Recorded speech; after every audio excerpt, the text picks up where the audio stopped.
Olá pessoal, sejam bem-vindos a mais um vídeo aqui no canal e hoje eu vou abordar aqui algumas burocracias, alguns trâmites, uma espécie de passo a passo de como você pode criar a sua pequena empresa de software.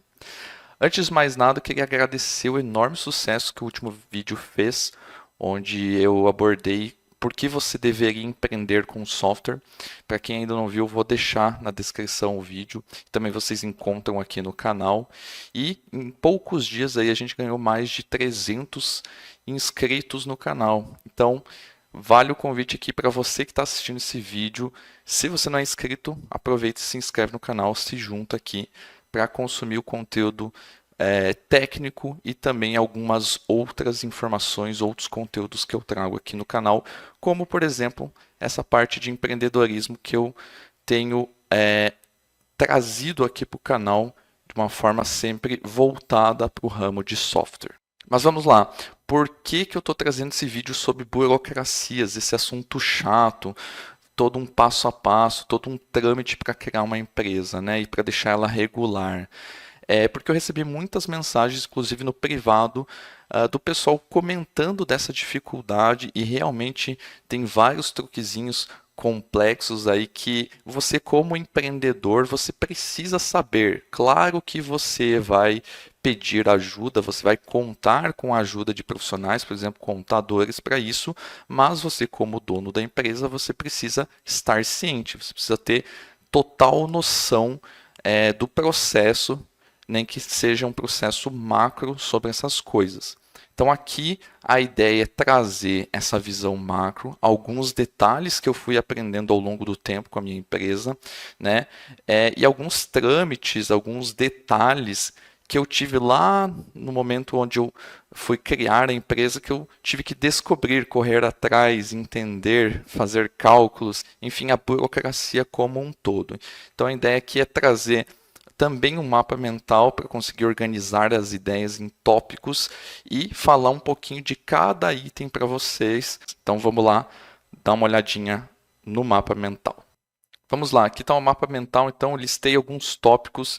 O desdobramento desses tópicos aqui, eu fui dando uma consultada para relembrar alguns pontos, mas não tome isso como um guia definitivo, né? Tanto é porque eu não sou contador, não trabalho na área. Aqui é a visão mais do empresário, quem já teve que criar uma empresa, que já teve que sofrer ali com alguns itens, correr de atrás. Então, alguns pontos que eu considero importantes que você, como empreendedor, tem que ficar ligado, pelo menos tem que saber, né? Até mesmo para conferir algum cálculo, conferir algum detalhe, ficar por dentro do processo. Você, como dono de empresa, você precisa estar antenado. Não deixe tudo nas mãos dos outros. Você precisa, pelo menos, ter o controle ali. E conhecimento é poder, né? É ter controle sobre as coisas. Aqui eu chamei de burocracias criando uma pequena empresa de software, porque o foco aqui é falar de empresas, né, de um porte pequeno e não empresas grandes que faturam milhões. Então vocês vão ver que alguns itens eu até deixo de lado, não entro muito no detalhe, para focar mais nessa questão de pequena empresa. Tá? Então vamos lá, primeiro item, tipo de empresa. Então, quando você quer criar uma empresa, você tem que estipular qual é o tipo que você quer criar, né? E aí eu coloquei dois pontos importantes aqui, que é a natureza jurídica dela e o regime tributário. Natureza jurídica, nós temos alguns tipos aqui que a gente pode criar, né? Isso no geral, e aí eu vou falar se é permitido uma empresa de software se enquadrar nessa natureza ou não, né?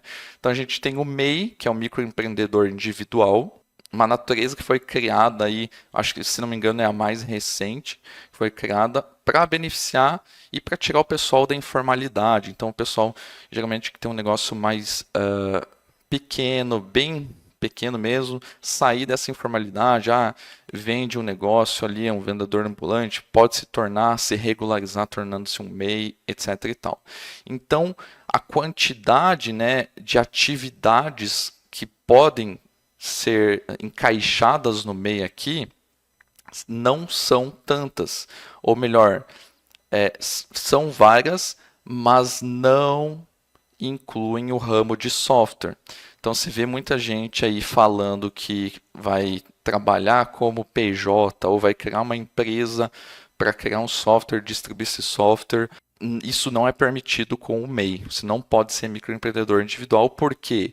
Porque na lista dos ramos de atividade do MEI não está o desenvolvimento de sistemas, a distribuição de sistemas, criação de programas, manutenção de programas.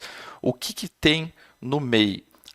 Tem um link onde a gente pode olhar as atividades. Eu até vou abrir aqui, atividades do MEI. Olha só, o primeiro item aqui do Google, aqui tem a listagem, então, do que você consegue se enquadrar como MEI. E aí tem muita coisa, né? Tem uma lista gigantesca aqui, mas que a gente consegue pesquisar aqui pelas letras aqui, na verdade, né? Então, sei lá, desenvolvimento de programas, você vai ver que não tem aqui nada, né? Você tem digitador, né? Mas digitador não é um programador. Apesar que muitas pessoas tentam se enquadrar nesse tipo de coisa que é para forçar uma barra, mas se aí o fisco te pegar, não vai ser muito legal. Então é melhor trabalhar certinho, né? Às vezes pode ter alguma coisa de manutenção aqui, vamos dar uma olhadinha. Também não. Se não me engano, tinha uma outra atividade ali que também dava a entender que pode ser algum tipo de manutenção de computadores, alguma coisa assim. Mas não se encaixa na parte de software, tá? Então, primeiro ponto muito importante. Se você está querendo criar uma empresa de software, você não pode ter a natureza jurídica MEI. Mas aí você tem outras aqui que aí começa a se encaixar. Então, o EI, né, empresário individual. Aqui se encaixa no ramo de atividade, então você consegue ter um KNAI lá, que a gente já vai ver o que é, que se encaixa no empresário individual. Um detalhe importante do empresário individual: não pode ter sócios e não há separação do patrimônio pessoal e da empresa. Então, o que acontece? Se você já tem mais um colega aí que é teu sócio, você não se encaixa nessa natureza. E é importante dizer também que aqui, tanto o patrimônio pessoal quanto da empresa são uma coisa só. Então, eventualmente, algum problema, dívida que você tenha nessa natureza jurídica aqui, pode comprometer teu patrimônio pessoal também. Aí a gente tem a EIRELI, que é a empresa individual de responsabilidade limitada, que já pelo nome só pode ter um sócio, né? Único sócio, e responsabilidade limitada ao capital social investido. Aqui já começa a ter a diferenciação do que é patrimônio pessoal e da empresa. Então, você entra com capital social inicial ali, né? Então, você vai investir um dinheiro como capital social e isso vai ser o que você pode estar colocando em jogo ali caso aconteça algum problema com a tua empresa, né? Não vai afetar seu patrimônio pessoal. E aí a gente tem a limitada, que aí já começa a ser um pouco maior, tudo mais, mas também se encaixa, né?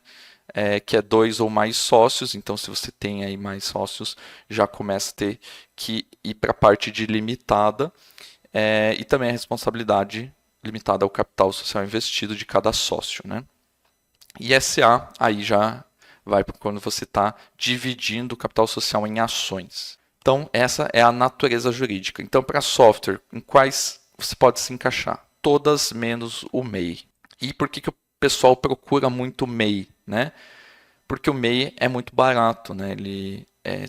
A carga tributária é muito baixa, principalmente para atividades que envolvem caráter intelectual, né? Propriedade intelectual, como é o caso de software ali, não se encaixa o MEI, né? Então não dá para criar. Regime tributário. Como você vai se encaixar na parte de tributos? Como que você vai ser taxado, basicamente, né? Eu coloquei aqui Simples Nacional, lucro presumido, lucro real. Eu vou falar mais do Simples, né? Lucro presumido e lucro real são para empresas maiores. E vou focar no Simples Nacional porque é o caso da pequena empresa, como eu disse, que eu vou abordar de forma mais detalhada aqui. E aí, do Simples Nacional, vocês saberem, é um programa que foi criado também para simplificar essa questão de recolhimento de impostos das empresas, e tanto é que ele unifica esse recolhimento em uma única guia, chamado DAS, né, Documento de Arrecadação do Simples Nacional, se não me engano, é isso que diz a sigla, tá? E aí ela inclui vários tributos que depois a gente vai ver ali mais para frente quais são, mas é IRPJ, tem CSLL, tem o ISS, tem INSS, enfim, tem várias letrinhas aí que depois a gente vê mais para baixo aqui, tá? Então, o melhor para você se enquadrar aqui, se você é uma pequena empresa, está começando agora, com certeza é o Simples Nacional, tá? Beleza, tanto é que algumas naturezas aqui, se não me engano, elas se encaixam apenas no Simples Nacional. Não tenho certeza, mas eu acho que é isso. Próximo ponto aqui, registro da empresa. Então, a partir do momento que você sabe qual que é o tipo de empresa, a natureza e o regime tributário que você vai se encaixar, você vai ter que registrar essa empresa, certo? E aí o registro da empresa tem alguns pontos que eu coloquei aqui que são passo a passo, que se você consultar um contador, se você até olhar artigos na internet, você vai ver que tem essa burocracia, né, de passo a passo para você realmente sair, no final das contas, com a empresa aberta. Então, primeiro você tem que fazer uma consulta de viabilidade, né? Isso é uma consulta que basicamente atesta se você pode desenvolver aquela atividade onde você está querendo registrar a empresa. Então, isso, se você contrata aí um contador, ele vai fazer para você o trâmite e tudo mais. Um contrato social. Então, se você é o único sócio, mesmo assim você vai precisar do contrato social. Se é mais de um sócio também, lá vai estar descrito quanto que é a parte de cada um, quanto que entrou de capital social inicial, etc. e tal. As regras, né, da sociedade, enfim, vai estar todo o contrato da sociedade ali. O registro na junta comercial, se não me engano, é aqui nesse momento que se tira um documento chamado NIRI. O CNPJ, aí o CNPJ você vai fazer o pedido dele com a Receita Federal mesmo. E, claro, o registro da empresa eu recomendo falar com o contador, né? Tanto é que um contador ter uma contabilidade, você é obrigado, quando você tem algum desses naturezas jurídicas aqui que não são MEI. O único que não é obrigado a ter um contador é o MEI, né? E o MEI você não pode ser porque o ramo de software não é permitido. Então você é obrigado a ter um contador para assinar aí as declarações, enfim, tem que estar devidamente registrado. Aí, o que eu queria destacar aqui na parte CNPJ é os CNAEs, tá? Que é a classificação nacional das atividades econômicas. Então, basicamente, são quais as atividades dentro do seu CNPJ que você vai poder desempenhar. Então, eu tentei listar aqui algumas que têm relação direta com o software, tá? E são elas. Então, no momento que você vai fazer, né, pedir, solicitar o seu CNPJ, você coloca essas atividades. Você coloca uma atividade como principal e as outras como secundárias. Você tem essa possibilidade. Então, desenvolvimento de programas de computador sob encomenda. Aí, desenvolvimento e licenciamento de programas de computador customizáveis. Outro, desenvolvimento e licenciamento de programas de computador não customizáveis. Então, tem diferenças aí. Consultoria em tecnologia da informação. Aqui abre porta para você fazer assessoria, consultoria, treinamentos, né? Suporte técnico, manutenção e outros serviços em tecnologia da informação. Aqui abre também para você fazer a parte de manutenção de softwares e mais no geral aqui na parte de assistência técnica mesmo, tá? E se você abrir cada um desses quinais aqui, vamos até pegar um deles aqui, ó. Vou pegar esse KNAI aqui, KNAI, aqui, ó. Vamos entrar nesse primeiro link aqui. Ele fala o que você pode exercer, o que você não pode exercer. E aqui embaixo tem as atividades que esse KNAI pode desempenhar, porque aqui o nome dela é como se fosse um resumo. E aqui, as atividades é o que você pode descrever lá no momento da nota, lá, por exemplo, como uma atividade. Então, banco de dados, desenvolvimento de banco de dados sob encomenda, criação, configuração de software, edição de software sob encomenda. Enfim, tem vários. E você encontra isso para cada um desses CNAEs aqui, beleza? Então é importante você escolher bem, colocar o máximo possível aí de KNAIs que você realmente vá utilizar, né, vai desempenhar. Mas no campo de software, esses aqui são bem importantes você ter. Alvará de funcionamento com a prefeitura, você tira esse documento com a prefeitura. Por mais que você não vá atender pessoas no seu endereço que você vai registrar a empresa, você tem que ter o alvará de funcionamento. Para esse alvará de funcionamento, talvez você tenha até que pegar, se não me engano, quando eu criei minha empresa anos atrás, tive que pegar o alvará dos bombeiros também. Mas, como eu não era uma atividade de risco e nem ia ter atendimento ao cliente, o que aconteceu? Não precisou de uma fiscalização em loco. Só foi lá pegar o papel, lá fazer o trâmite e tudo saiu tranquilo, tá? Inscrição estadual, não coloquei aqui porque para o ramo de software não tem essa necessidade, tá? Se não me engano é para quem vende mercadoria, mas está ligado ali com o ICMS, você precisa ter inscrição estadual. Então, você precisa ter a inscrição municipal, tá? Isso aqui, obviamente, com a prefeitura ali. Beleza, vamos para o próximo ponto aqui, porte. Qual que é o porte da sua empresa? Aqui eu listei o MEI também. Quando a gente fala porte aqui, estamos falando de valores. Eles são encaixados em cada uma dessas subdivisões baseado no faturamento, né? Então, um MEI, microempreendedor individual, que você não pode ser, porque você é do ramo de software.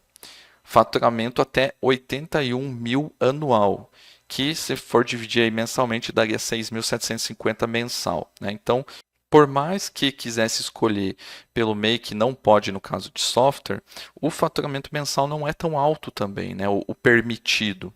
Se não me engano, está com algum projeto de lei, aí, algum projeto de alguma coisa para aumentar para 130 mil anual, se não me engano. Mas eu acho que não está batido o martelo ainda. Mas vamos para os outros portes aqui que nos interessam mais, que são permitidos, né? Então, ME, microempresa.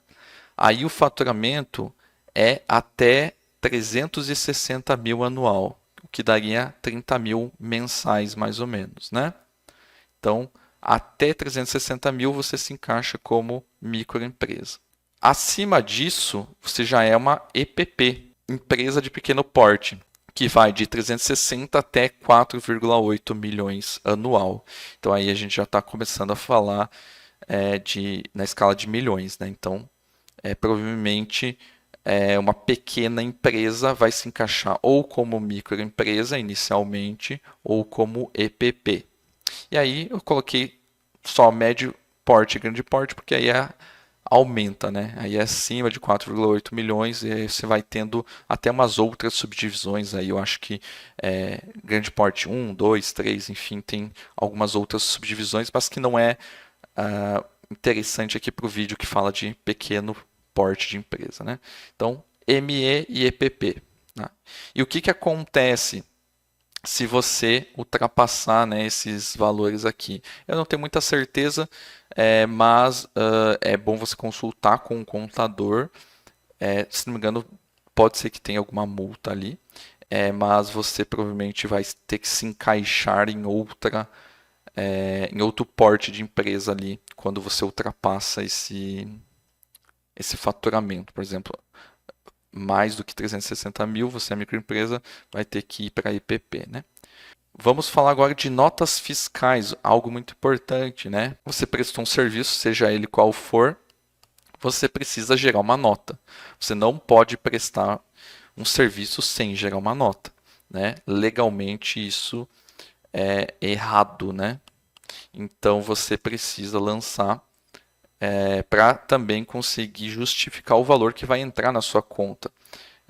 Até eu nem coloquei aqui, mas conta bancária, você precisa criar uma conta bancária empresarial, baseado no seu CNPJ.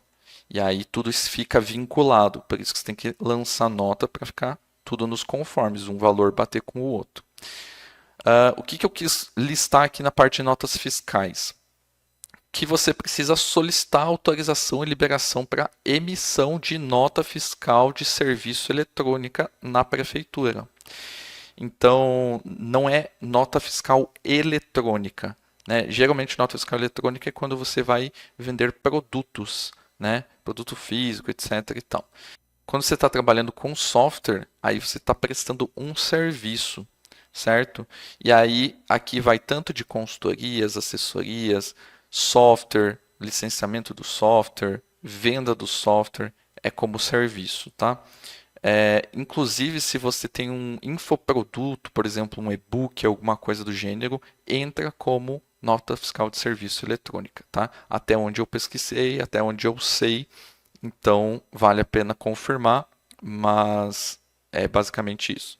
Utilizar sempre os códigos de serviço compatíveis com o seu KNAI e com o serviço prestado. Então não adianta você, opa, agora eu tenho uma empresa aqui, vou lançar uma nota com o KNAI que eu nem tenho, né? Provavelmente o sistema já vai barrar isso porque é tudo interligado. Você não consegue lançar com lista de serviços dos quais você não tem listado no teu KNAI, não faz parte da sua atividade econômica. Mas é importante você não deixar isso confuso. Prestou um tipo de serviço, lançar outro tipo de serviço, por mais que todos estejam ali no seu grupo de KNAIs, tá? De atividades como um todo. Sempre seja correto nisso. E a partir de integrações com sistemas de nota fiscal eletrônica da prefeitura ou utilização de serviços terceiros. Isso é uma dúvida bem comum do pessoal. O que eu vou utilizar? Como que eu simplifico a minha vida no momento de lançar uma nota? Se você tem um sistema, muitas vezes quer fazer um portal onde a pessoa compra, ela já tem integra com um gateway de pagamento, você tem um gateway de pagamento ali para integrar, já cai e já gera a nota, já manda para o cara. Você não quer fazer isso manualmente. Nada mais justo, né? Você é uma empresa de software, você precisa trabalhar com automações. Então, se você não quer ficar gerando nota a nota na mão, você vai ter que buscar serviços ou integrações ali que te permitam fazer isso de forma automatizada. E aí eu coloquei 2 exemplos aqui, né? Antes de mais nada, nota fiscal de serviço eletrônica. Não existe uma unificação federal para dizer que o mesmo sistema vai ser utilizado por todas as prefeituras. Então já vi N sistemas sendo utilizados por várias prefeituras diferentes. Então aqui eu coloquei um exemplo que eu sei que existe, né? Que é a IPM Sistemas, que ela cobre algumas prefeituras aqui do sul do Brasil, e você consegue, com o sistema deles, integrar com uma customização própria sua. Ou seja, eles oferecem um web service onde você consegue fazer a sua implementação, caso você não queira gastar com serviços de terceiros, e você fazer essa integração. Então aqui, vou abrir esse link, por exemplo, olha só, você entra aqui na parte manuais, e aí você consegue baixar o manual, ver os requisitos, né? Se você ver o manual, você tem o manual do integrador. Você tem da parte do integrador Electron aqui, que eles chamam o Electron, não sei. Tem a parte de web service, que aí é mais interessante, né? Que você consegue baixar o manual e fazer a requisição. Vou baixar aqui esse XML só para ver como exemplo aqui. Tá aqui então, olha só, tem um formato específico deles. Então, onde você vai colocar os valores, quem foi o prestador, quem foi o tomador da nota, os itens, e aí você vai mandar para o endereço que está no manual aqui do serviço deles, do web service deles. E aí vai lançar a nota, certo? Claro, você vai ter o usuário e senha, então você tem as suas credenciais, vai se autenticar no serviço e vai mandar. Mas o ponto é que você está desenvolvendo uma implementação customizada utilizando o web service do sistema da própria prefeitura lá, que a prefeitura contratou, licenciou, enfim. E aí você tem zero custo, porque você está fazendo isso por si próprio. Mas caso você não queira Você quer buscar um serviço que facilite ainda mais sua vida. Você não quer ter que desenvolver toda essa integração. E aí tem players aí no mercado que se propõem a fazer isso, né? Olha só, uma empresa de software que quer facilitar o lançamento aí de outras notas de serviço eletrônica, nota fiscal eletrônica, enfim. Encontrei essa aqui que é famosa, encontrei várias pessoas falando sobre ela, né? Que eles têm esse serviço. Então, se você ver aqui, ó, produtos NFE, NFSE, tem vários aqui. Se você olhar nos preços, você começa aqui, pelo que eu vi, o mais barato aqui, esse solo, R$ 79,90 por mês, um CNPJ, pacote com 100 notas, 0,09 centavos por nota adicional. E está permitindo ali a NFSE, que é o caso, né? E aí tem como pesquisar se eles trabalham com o sistema da sua prefeitura. Dá de olhar aqui em produtos NFSE cidades integradas.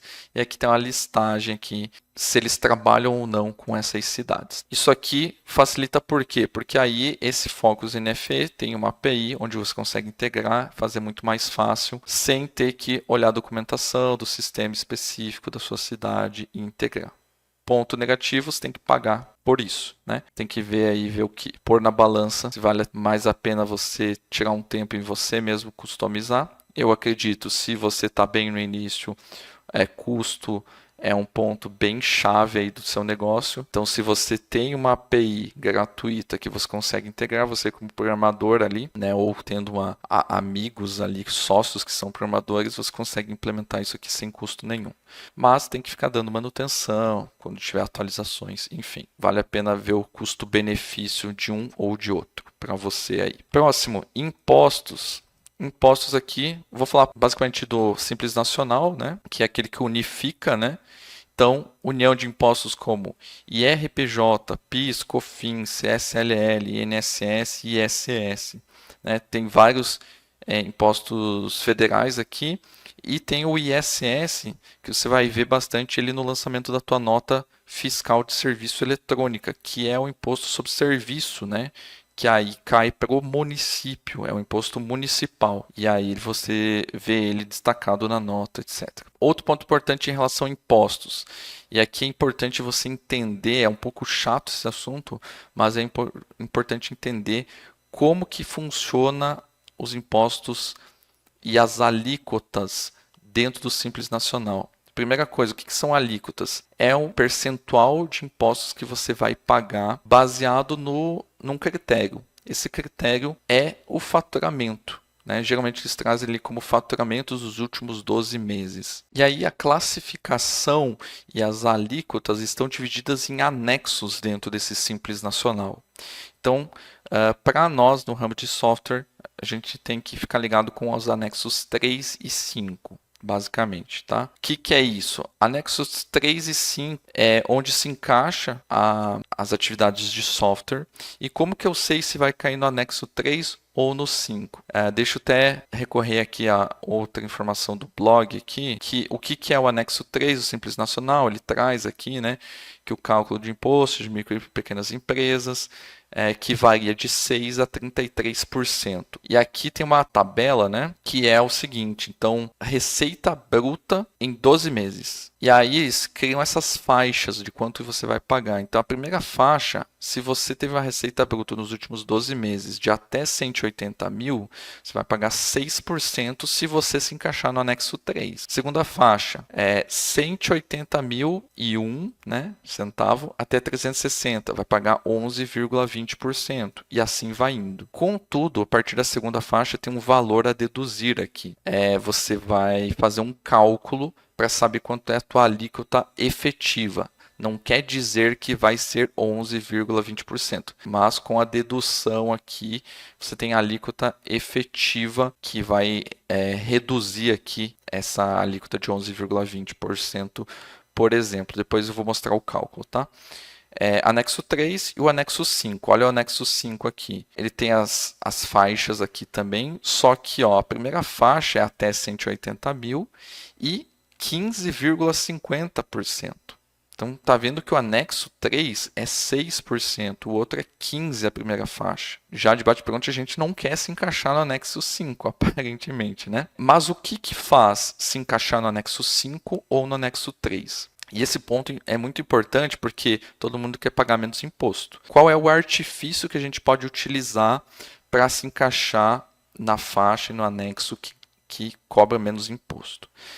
Existe uma coisa chamada fator R, tá? Que eu não vou saber explicar aqui em termos técnicos o que ele é, mas basicamente ele foi criado para fazer uma relação com o quanto de massa salarial que você gasta na sua empresa, né? Que você paga na sua empresa.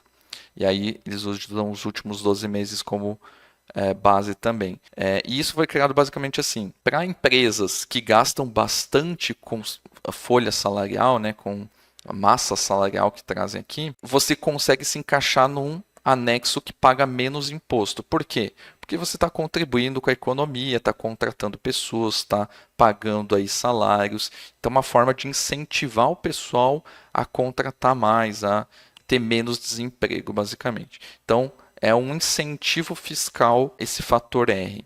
Então, se você se encaixar numa regra desse fator R, você consegue, ao invés de cair no anexo 5, cair no anexo 3, pagando menos impostos. Claro que tem a contrapartida. Se você gasta mais com folha salarial, você está gastando mais e está pagando menos imposto. Será que vale mais a pena você pagar mais imposto e menos folha salarial se você não precisa ter tantos funcionários ou se você não quer retirar tanto do seu prolabore? Aí tem que fazer os cálculos do que é mais vantajoso para você. Então vamos voltar aqui. Se você tem uma massa salarial maior que vai satisfazer cálculo que eu já vou mostrar ali, você se encaixa no anexo 3 pagando menos imposto. Se você não alcança um nível ali de massa salarial, um percentual, você entra no anexo 5 pagando mais imposto.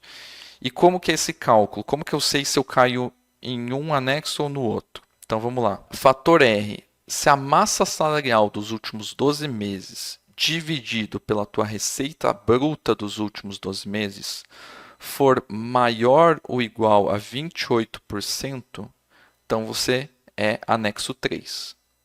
Se for menor do que 28%, anexo 5.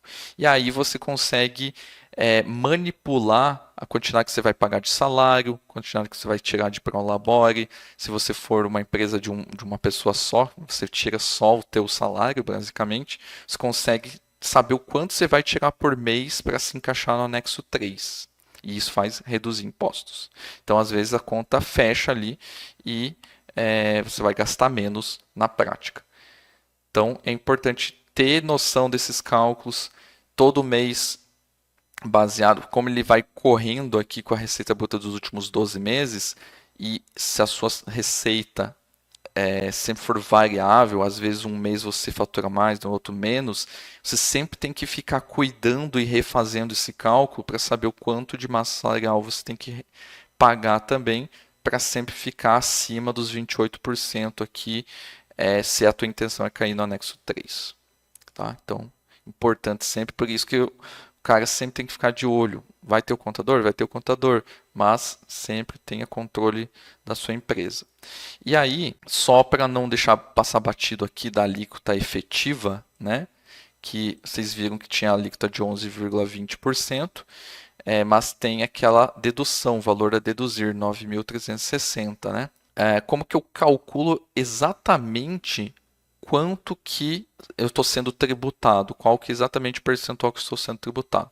Então, é faturamento dos últimos 12 meses vezes a alíquota da tabela, que seria essa aqui, certo? Da faixa que você está se encaixando por causa da tua receita bruta dos últimos 12. Aí faz esse cálculo inteiro aqui dentro do parênteses, menos a dedução da tabela, ou seja, o valor aqui, e aí divide pela receita bruta dos últimos 12 meses de novo.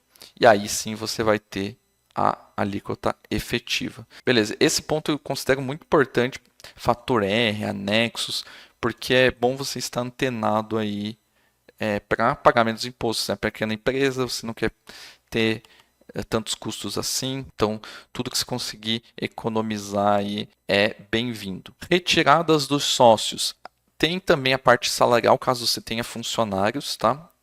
Vale olhar ali, pesquisar um pouco na internet também quais os tipos de empresa que podem ter funcionários. Se não me engano, todos podem ter, tá? Inclusive o MEI lá, que não se encaixa aqui no caso de software, pode ter um funcionário ou estagiário. Então acredito que os outros também é tranquilo. Retirada dos sócios. Aqui falando só de sócio, tá? Então, às vezes você iniciando uma empresa, você é uma empresa de uma pessoa só. Então você tem que tirar o seu salário como sócio. Então você tem que tirar o seu prolabore. Esse prolabore, se você é uma pessoa só tem custo de salários com você mesmo, aí vale a pena você olhar para o quanto você tira de prolabore, que entra para o cálculo aqui, para você determinar o anexo, enfim, tudo que eu já falei anteriormente, para saber quanto você paga de imposto. E aí, tem um detalhe muito importante que tem a parte de distribuição de lucros. Então você como sócio pode distribuir os lucros da sua empresa. E aqui está um ponto muito importante que você não incide impostos em cima de distribuição de lucros. Então, não estou recomendando nada aqui, né? Mas o que você pode fazer é tirar aí lucros da sua empresa, caso você precise retirar mais, né? Tirar um montante maior, você pode tirar isso em vez de prolabore, como prolabore, tirar como distribuição de lucros. Até o momento, no Brasil, não é taxado essa distribuição. Não sei até quando, né? Vamos lá, próximo, contabilidade. Muito importante, você precisa ter, né? Você precisa ter alguém que assine ali, faça as declarações para você. Então, na contabilidade é importante, você vai ter que ter um certificado digital e CNPJ. Então, você vai ter que fazer. Como que você faz isso? Tem empresas que fazem todo o processo para você, até seguradoras fazem isso, onde eles te vendem um token ou o arquivo digital do seu CNPJ mesmo e fazem a renovação, etc. e tal. Ou você pode comprar também tokens físicos, por exemplo. Eu sei que a CertSign faz isso, de você certificados, por exemplo, a CNPJ, que você pode escolher o certificado que você quer. No computador, o A1 é aquele que é armazenado como arquivo no próprio PC, né? E aí você pode até exportar e compartilhar, você vai ter que compartilhar mesmo com a tua contabilidade para ela poder fazer a transmissão ali das declarações no seu nome. Ou você pode cadastrar a sua contabilidade como fazer uma procuração, digamos, para eles dentro do portal lá da Receita Federal, que é o ECAC, para eles terem essa permissão de assinar ali por você, de utilizar por você. E aí, se você quiser outro tipo, você tem aqui o A3, que é um certificado mais cartão ou certificado mais token. Né? Então tem, por exemplo, o token aqui, semelhante a um pendrive. Né? Você conecta uma mídia física. Então é mais seguro, só que menos prático. Se você precisar um dia ter o certificado mesmo e deixar com a contabilidade, você precisa levar, né, o token lá. Se só a procuração não for suficiente. O A1 já não, você pode compartilhar esse arquivo, passar usuário e senha lá, eles instalam no PC deles e sai funcionando. Então depende muito também se a sua contabilidade é física ou online, se você consegue ir até a contabilidade. Né? Tá aqui certificado digital, você vai precisar disso. E aí, como eu comentei, né, você tem tipos de contabilidade, online ou física. Primeiro a física aqui, né? É a contabilidade aí da sua cidade, próximo de você, que você consegue ir falar com o contador, etc. e tal. O convencional. E aí a gente tem as contabilidades online. Eu coloquei um exemplo aqui que acredito que seja a mais famosa aí, que é a Contabilizei. Aí eles prestam serviço 100% online. Inclusive, vou mostrar algumas coisas aqui, inclusive os blogs que eu estava acessando aqui é da Contabilizei, são muito bem ranqueados no Google, né? E aí você tem os planos, etc, que vai ter os detalhes, né? Pelo visto aqui, 189 é o valor aqui do plano padrão aqui, né? Para serviço, né? Empresas de serviço. E aí tem a gama do que eles oferecem. Tem também a questão de abertura de empresa, né, que você precisar de um help ali, eles conseguem te ajudar. E os serviços aqui, quero deixar de ser MEI, quero trocar de contador, quero abrir empresa. tem uma parte importante aqui que é escritório virtual. Então, se você vai querer uma contabilidade online e eles, porventura, não atenderem a sua cidade, porque eles talvez tenham que fazer trâmites aí municipais, com certeza tem que fazer, eles não vão ficar atendendo todas as cidades do Brasil. Então, qual é o artifício que eles usam? Quando você abre a empresa, eles abrem endereço do escritório virtual. Aqui, ó, quanto custa ter o escritório virtual na Contabilizei? Seu escritório na Avenida Paulista, sem precisar se preocupar com o custo de espaço físico, 50 por mês. Por que fazem isso? A sua empresa estando numa cidade que eles atendem, aí eles conseguem fazer todos os trâmites ali. Só que tem um custo, obviamente. Às vezes, para você utilizar um serviço desse online, você vai ter que ter um escritório virtual, que nem eles comentam aqui. Não sei opinar aqui se é bom ou ruim. Sei que muitas pessoas fazem, acredito que não tenha problema, mas é bom sempre pesquisar mais sobre, tá? Tem outras, eu acho que a Agilizei também, mas a mais conhecida é a Contabilizei aqui, tá? Não é vídeo patrocinado neles, mas é mais porque eles são um dos mais conhecidos aí. E aqui, por fim, coloquei algumas declarações, mas a critério de informação que a sua empresa tem que prestar aí, né? Então, a própria declaração anual aí do Simples Nacional, SPEDs, né? Aí não sei quais são especificamente, tem SPED fiscal, SPED contábil, IFD contribuições, tem o E-Social, tem vários SPEDs aí da vida que você tem que fazer essa declaração. Obviamente, isso aqui vai ser um trabalho da contabilidade, né? A DIRF e outras. Então, tem várias declarações aí. Muito bem, pessoal. Então, esse foi o vídeo falando aí de burocracias ao criar uma empresa, uma pequena empresa de software. Claro que muitos dos detalhes que eu dei aqui valem também para empresas de outros ramos que prestam serviço, obviamente, mas como o assunto aqui do canal é sobre software, quis trazer essa temática, dando alguns detalhes aí, principalmente de integração com nota fiscal, né?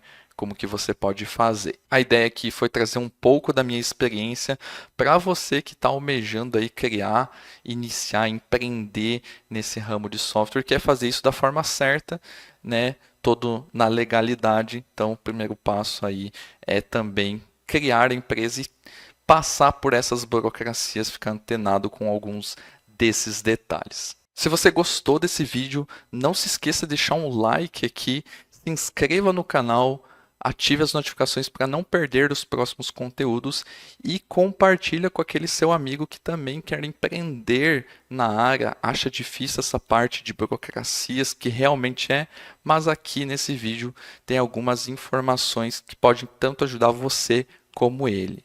Também não se esqueça que aqui no canal a gente tem assuntos como arquitetura de software, como detalhes técnicos, né, abordagens técnicas sobre diversos assuntos, e também eu trago esses conteúdos aí que eventualmente eu acho interessante, que podem ajudar você nessa parte de empreendedorismo também. Mais uma vez, espero que vocês tenham gostado do vídeo e a gente se vê no próximo.